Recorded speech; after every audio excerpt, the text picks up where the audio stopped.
Hello, and welcome to today's session on teaching portfolios. In this session, we will discuss how to develop the portfolio as an evidence of professional development. To showcase effective teaching, portfolios could include lesson plans, samples of students' work, examples of exams, and even peer and student evaluations. It is crucial that whatever the evidence, it should be balanced, illustrate the best samples of work, and be mapped to a school system's required standard.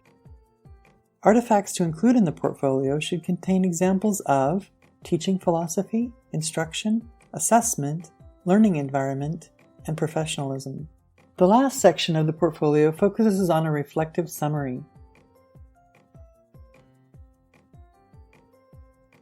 There are several considerations to bear in mind when writing a philosophy statement.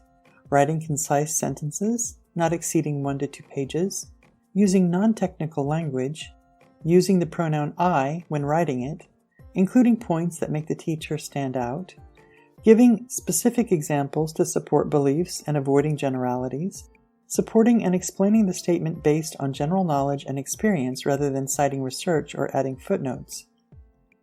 As a further tip, before adding the statement to your portfolio, it would be a good idea to have a friend read it for feedback.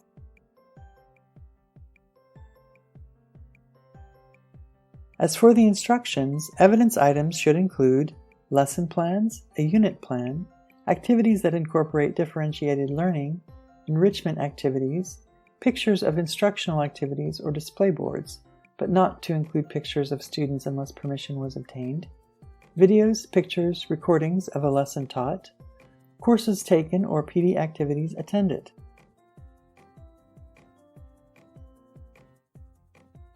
The assessment section should contain a review of the personal assessment philosophy.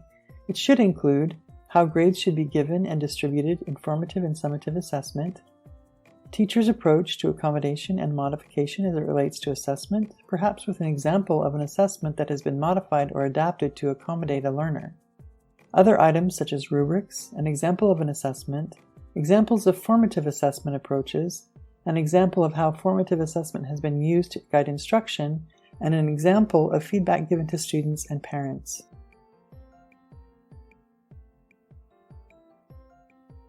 Another section should provide evidence of an effective learning environment and include how a classroom is physically organized as well as how it is managed.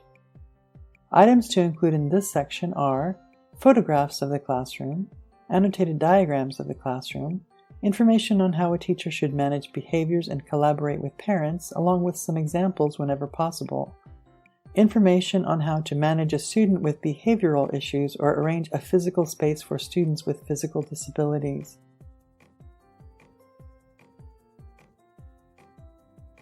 An integral part of teaching is professional development. Teachers should demonstrate that they are dedicated to their profession and interested in learning about new methods or sharing their own experiences with other educators. Therefore, portfolios should have a section chronicling these experiences. The professional development section of a portfolio can include items such as presentations given or attended, awards bestowed for professional merit, documentation of committee work, classes taken, project involvement and/or publications.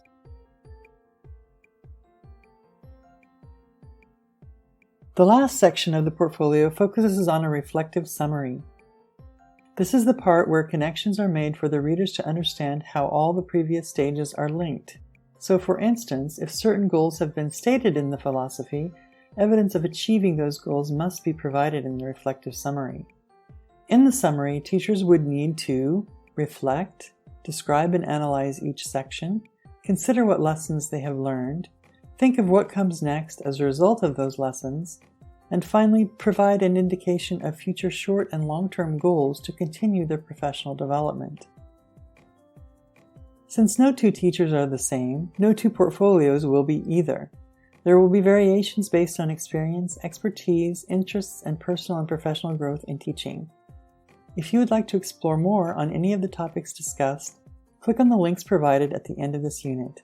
As always, remember to observe what is happening in your classes and be a reflective practitioner.